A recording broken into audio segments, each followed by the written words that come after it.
Vous avez parlé de questions d'actualité justement. J'ai une question pour vous. Vous avez exercé pendant longtemps la fonction de gouverneur du Nord Kivu sous le régime précédent. Vous avez personnellement vécu la guerre menée contre la République par les M23, la guerre qui perdure encore aujourd'hui. Quelle lecture faites-vous à la présence de l'ancien président de la République dans la ville de Goma qui demeure les bastions actuels de la rébellion, une rébellion que celui-ci avait lui-même combattue en son temps? Monsieur le porte-parole du gouvernement, permettez-moi de vous poser aussi une simple question, une petite question d'actualité. Parmi les propositions formulées par l'ancien président dans son message figure celle de mettre fin à ce qu'il qualifie lui-même de tyrannie. Comment le gouvernement réagit-il à cet appel qui semble à la limite de la rupture institutionnelle? Bon, écoutez, ce soir, nous sommes venus parler du commerce extérieur. Je pense que ce qu'il faut savoir de manière générale, c'est que nous sommes depuis 2 ans engagés dans un front contre le Rwanda. Il ne faut vraiment pas se perdre de vue que l'ennemi avec lequel nous sommes actuellement en train de discuter, notamment à Washington, pour trouver des solutions, c'est le Rwanda. Et il est hors de question de penser qu'on peut nous laisser distraire pour prêter les flancs à ceux qui ont un rôle secondaire au Rwanda. Ça, c'est un principe qu'il ne faut pas oublier. Et donc, on n'a pas ici besoin de vouloir congoliser, entre guillemets, un problème qui est d'origine extérieure et qui a été mentionné tout à l'heure par le collègue Julien Paluku. Et donc, nous, l'attention, nous l'accordons plutôt à ce niveau-là pour que nous ne puissions pas nous perdre. J'avais dit il y a quelques jours que le président honoraire était un homme du passé. Justement, lorsque vous rappelez, vous posez par exemple la question sur mettre fin à la tyrannie, dites-moi, cher Pichu Mulumba, nous sommes dans un contexte démocratique où lui et son parti avaient fait le choix de ne pas participer aux élections. Lorsque vous venez de dire que vous allez mettre fin à la tyrannie, vous y mettrez fin de quelle manière? Il faut dire aux compatriotes qui sont à Goma aujourd'hui ou qui sont dans les autres partis sous occupation, les messages qui leur est destiné, c'était « apprêtez-vous, on va faire la guerre ». Il ne faut pas se cacher. Et donc, lorsque j'ai dit que c'est l'homme du passé, c'est justement ces passés-là dont les Congolais n'ont plus besoin. Les passés de la guerre, les passés de la compromission de nos minerais, notamment avec le Rwanda, les passés de la corruption, les passés de la concussion. Nous avons déjà largement dit non à cela et aujourd'hui je pense que nous tous, nous devons nous focaliser derrière le président de la République sur comment nous terminons la guerre avec les Rwandais et tous ces supplétifs sont traités à un niveau plus bas. Et donc ici, je tiens à insister que cela soit bien clair. Nous n'avons que peu de temps à consacrer à des gesticulations qui veulent nous ramener dans un passé que nous devons absolument oublier. Voilà le petit commentaire que je voulais faire. Monsieur le ministre, désolé que c'est un sujet d'actualité qui revient. Et surtout, lorsque vous êtes invité, ancien gouverneur du Nord Kivu, 12 ans, vous avez évidemment beaucoup de souvenirs de toutes ces aventures récurrentes CNDP M23. Qu'est-ce que vous pouvez donner comme réponse à cette préoccupation de Pichu Mulumba? Merci beaucoup. Je m'attendais certainement à une telle question, même si on est dans le commerce extérieur. Mais vous avez commencé par nous indiquer la politique commerciale que nous avons par rapport à tout ce que j'ai dit, démontré tout à l'heure. En fait, c'est 4 éléments importants. Le premier élément, je l'ai évoqué, c'est la diversification de notre économie, c'est-à-dire ne pas nous baser uniquement que sur le secteur minier, mais permettre que le secteur agricole devienne le levier important de la croissance économique. Et j'ai démontré que si on se tourne vers l'agriculture, en complément au secteur minier, en tout cas, la RDC peut se relever dans très peu de temps. Et j'ai donné l'exemple des emplois que procure un hectare et du nombre d'hectares que la RDC dispose pour les multiplier par le nombre d'emplois et tout de suite avoir suffisamment de gens qui ne vont plus se retrouver dans la rue ici à Kinshasa. Le deuxième pilier de la politique commerciale, c'est en fait l'amélioration du climat des affaires. Parce qu'en fait, lorsque vous voyez dans d'autres pays même les exportations. On a fait une étude pour montrer que exporter un conteneur de la RDC vers l'extérieur vous prend 200 heures. 200 heures. Tandis que la moyenne dans la région est de 50 heures pour exporter un conteneur. Vous voyez déjà que si un opérateur économique pense qu'il va dépenser 200 heures pour exporter ce conteneur et qu'ailleurs il lui faut seulement 50 heures, il va choisir d'aller s'installer dans ces pays-là. Et c'est la raison pour laquelle vous voyez beaucoup d'opérateurs économiques se délocaliser de la RDC pour aller habiter les pays voisins parce qu'ils estiment que là le climat des affaires est bon. Donc c'est un pilier important de notre politique commerciale. Le troisième pilier, en fait, c'est la promotion des exportations pour ne pas subir seulement le coût des importations. Parce que depuis 2019, on a fait les statistiques de nos importations. On était à 7 milliards d'importations chaque année. Aujourd'hui, on est près de 20 milliards d'importations. Alors pour ceux qui ont le langage économique, quand les importations sont supérieures aux exportations, eh bien votre balance commerciale est en déséquilibre. Et donc ça a un impact sur même votre économie. Et donc parmi les éléments qui font notre politique commerciale, c'est d'accroître les exportations. Parce que qui dit exportation, dit rentrée de devises. Et donc, lorsque nous allons accroître les volumes de nos exportations, ça va permettre au pays de gagner suffisamment en devises. Et le quatrième pilier de notre politique commerciale, c'est l'intégration économique. C'est-à-dire, nous avons beaucoup d'organisations, comme la SADC, comme la CEAC, comme l'EAC, et maintenant à la tête desquelles nous avons l'Organisation mondiale du commerce, nous avons la CNUSED, qui est cette conférence des Nations Unies sur le commerce et le développement. Nous avons les centres du commerce international que nous avons vus à Genève. Et donc, tous ces éléments-là, nous en avons fait une politique de la RDC pour que nous ne soyons plus absents dans ces structures-là, parce que ce sont ces structures qui accompagnent tous les pays qui ont réussi en commerce international. Quand vous voyez les gens formés, quand vous voyez comment des pays ont gagné les marchés, soit chinois, soit américains, soit européens, c'est parce qu'ils ont été formés par l'Organisation mondiale du commerce. Et donc l'absence de la RDC dans ces structures-là nous a préjudiciés et ça fait que nos producteurs locaux ne savent pas effectivement capter tous ces marchés. Maintenant, revenons à la question sur la présence du président honoraire à Goma. Je me pose la question si je dois parler à l'affirmatif ou au conditionnel. Parce que je connais les fils de Musée, je connais l'ancien président pour avoir travaillé avec lui. Je suis en train de me poser la question si c'est une silhouette qu'on aurait aperçue à Goma ou alors c'est la même personne que je connais. Parce qu'en fait, la personne que je connais n'aurait pas dû se retrouver à Goma. Au regard de toute la lutte qu'il a menée, parce que j'en suis témoin. Dans les 30 ans d'instabilité de la RDC, il a quand même 18 ans dans lesquels il a subi en fait la pression rwandaise. Quand vous prenez la guerre qui a éclaté le 2 août, j'étais à Goma, 1998. Quand vous prenez la guerre de Mutebousi en 2004, quand il a pris la ville de Bukavu. Quand vous prenez la guerre du CNDP entre 2006 et 2007, là je suis gouverneur en 2007, et la manière dont nous avons affronté cette guerre-là, le 29 octobre 2008, Laurent Kunda voulait prendre la ville de Goma, et le président de la République de l'époque m'appelle à la résistance, pour qu'on résiste. Et je suis resté dans cette ville, et le général John Numbi a atterri le 30 octobre 2008 avec un avion, avec les militaires, pour que nous nous rassurions que nous contrôlions la situation.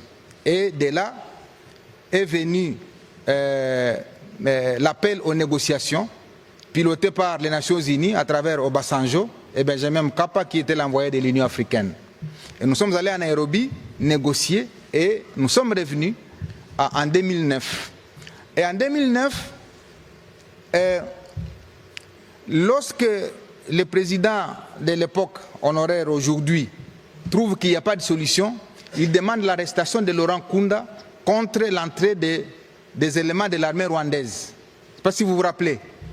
Et c'est à cette époque-là que le président de l'Assemblée nationale va se prononcer pour dire qu'il n'était pas informé de l'entrée des forces rwandaises en République démocratique du Congo. Et j'avais dit ici, il en a payé les postes du président de l'Assemblée nationale. Et Laurent Nkunda est arrêté, je crois le 21 janvier, et les forces rwandaises entrent à Goma le 25 janvier. Pendant un mois, elles ressortent le 25 février 2009. Et en mars de cette année, on signe un accord, le gouvernement, avec les M23 pour la paix. Et le M23 est venu de la revendication de la mise en œuvre, de la difficulté de la mise en œuvre de ces accords. C'est-à-dire M comme mars, 23 comme la date. Et tout ça, c'était sous le président devenu honoraire aujourd'hui. Et en 2013, d'abord 2012, la création du M23 dans le format actuel, c'était le 7 avril 2012. Et l'opération Pomme Orange est lancée par le chef d'état-major général de Tumba pour devoir mettre fin au M23. La brigade d'intervention rapide dirigée par le colonel Mamadou à l'époque se déploie à Goma. Le général Baouma arrive pour à la fois être le commandant de la région militaire et le commandant des opérations.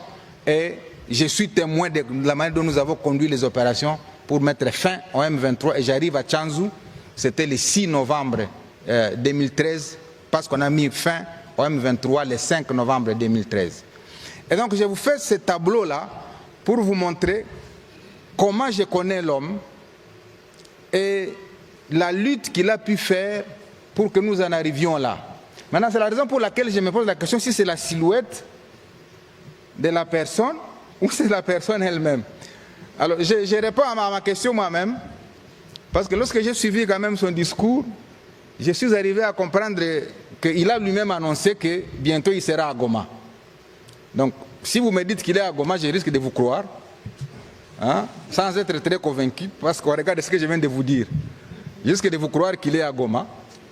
Mais s'il est à Goma, peut-être c'est une manifestation de ce que le président de la République, Félix Tshisekedi, avait dit, qu'il y a une connivence avec les M23. Beaucoup de gens ne l'ont pas cru.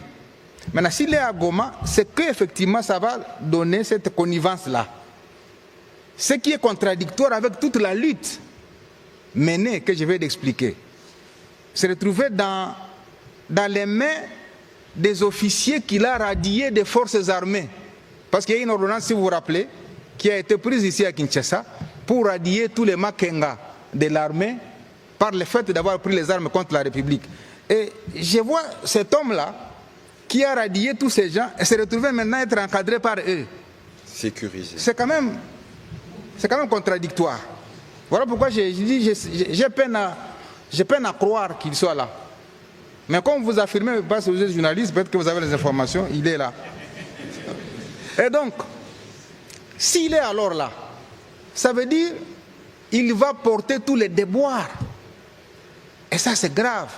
Les massacres de Kishiche, les massacres de Bunagana, les massacres de Tamugenga, les massacres de Kichanga, les massacres de Sake, les massacres de Nyabiondo, tout ça, toutes les tueries de Goma, avec le nombre de morts, 10 000 morts à Goma, à Bukavu, toutes les violations. Et donc vraiment, cette personne-là accepte de porter tous ces chapeaux-là à son actif. C'est ça mon interrogation. C'est pourquoi j'ai dit, je ne sais pas si c'est la personne que je connais. Mais comme vous avez dit qu'il est là, donc je crois qu'il est là. Alors, s'il est donc là, ben je vous prends au mot, s'il est donc là, je demande à la population congolaise, vraiment, et particulièrement celle du Nord Kivu, j'en appelle à la mobilisation générale. Ce n'est pas possible que cela soit vrai. Ce n'est pas possible que la personne contre laquelle le président honoraire s'est battu, à savoir Paul Kagame, que ce soit chez lui où il est passé pour entrer dans la ville de Goma. J'ai peine à vous croire. Donc, j'en appelle à la mobilisation générale. Les enfants de Goma, les enfants de Massissi, les enfants de Nyiragongo, les enfants de Lubero, les enfants de Beni. Ce n'est pas possible. ce qu'on apprend dans les médias. Mais je vais croire lorsque je vais voir les images. Lorsque je vois les images, je vais finalement croire. Mais je sais qu'il y aura beaucoup de questions, mais votre question là, elle va être rappelée plusieurs fois. Mais je suis en train d'écrire ici aussi les 12 points que je peux partager avec vous. 12 questions. Parce qu'il a parlé en 12 questions. Je ne sais pas si je vais me rappeler des 12 questions. Alors, comme je continue à douter qu'il soit là, j'ai 12 questions aussi. Parce que quand j'ai suivi là, il a parlé en 12 points. Laissez-moi voir si je peux trouver un exercice de parler aussi en 12 questions. Monsieur le porte-parole. Première question. Est-ce le fils de son père, le président Laurent Désiré Kabila, assassiné en 2001 par la mafia rwandaise, qui est entré à Goma, capitale du Nord Kivu, sous contrôle des mêmes Rwandais? Ça, c'est la première question. Faites parvenir ces questions aux journalistes qui sont à Goma. Deuxième question. Est-ce le fils de Musée qui a relancé le dialogue de Sun City en 2002 et qui a ramené les rebelles près de lui en acceptant la formule 1+4? Amenez cette deuxième question à Goma. Troisième question. Est-ce le fils de Laurent Désiré Kabila qui a affronté et vaincu l'insurrection de Gilles Moutebousi et de Laurent Kunda en 2004 à Bukavu? Quatrième question.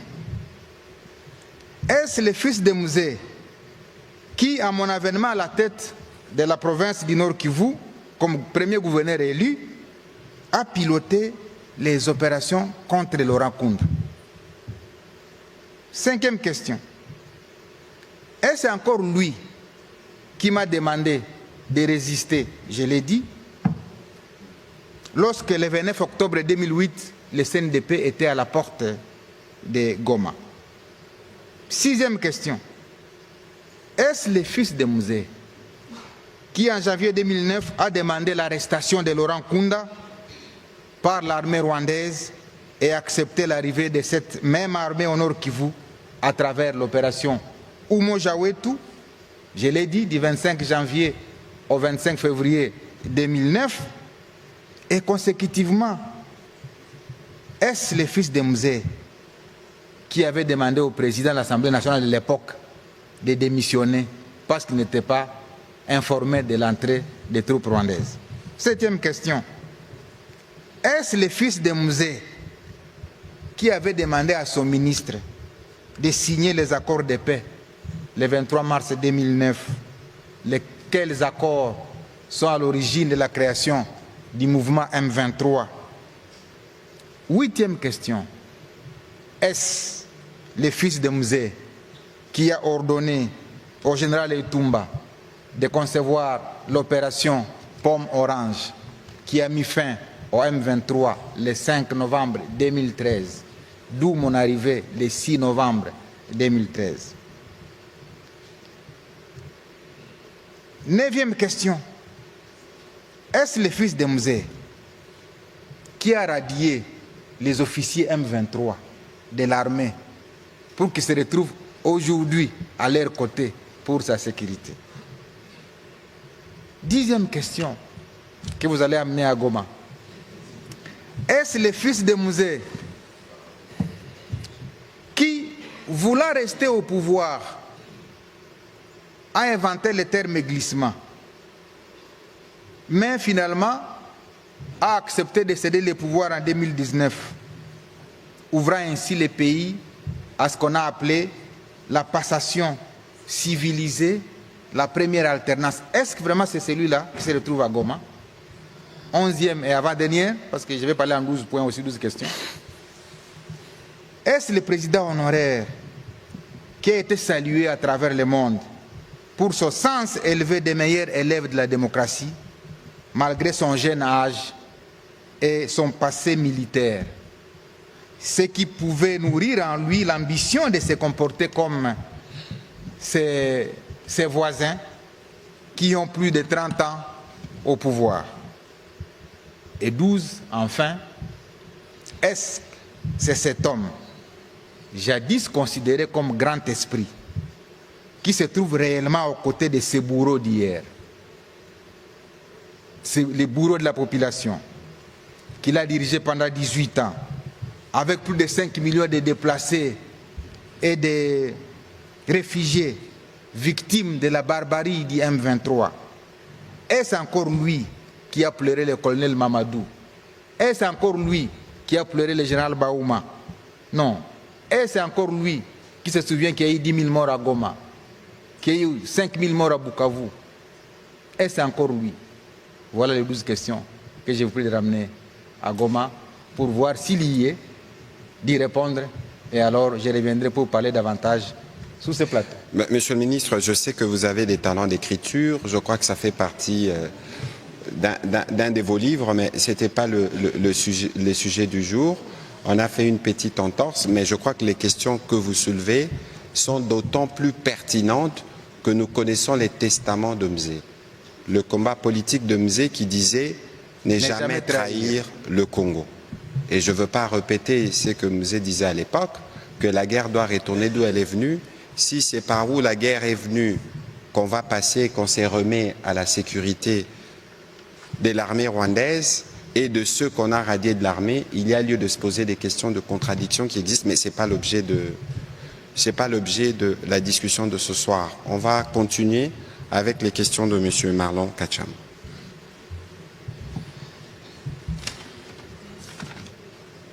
Bonsoir, Monsieur le ministre. Rassurez-vous, je n'ai pas 12 questions. J'ai 2 questions. De toute façon, il n'y aura plus de questions. On va parler commerce extérieur. Allez-y, s'il vous plaît. La première, elle est adressée au ministre de la Communication et des Médias, Patrick Muyaya. C'est une question ayant trait à la déclaration des principes de l'accord entre la République démocratique du Congo, les États-Unis d'Amérique ainsi que le Rwanda. Monsieur le ministre, où en sommes-nous aujourd'hui? Faut-il déjà espérer la conclusion de l'accord formel et de ces retombées économiques pour notre pays, la République démocratique du Congo? Ça, c'est une question qui vous est adressée.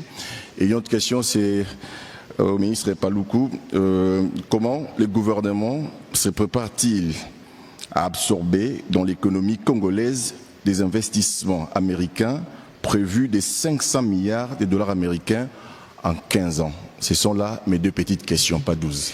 Alors, sur la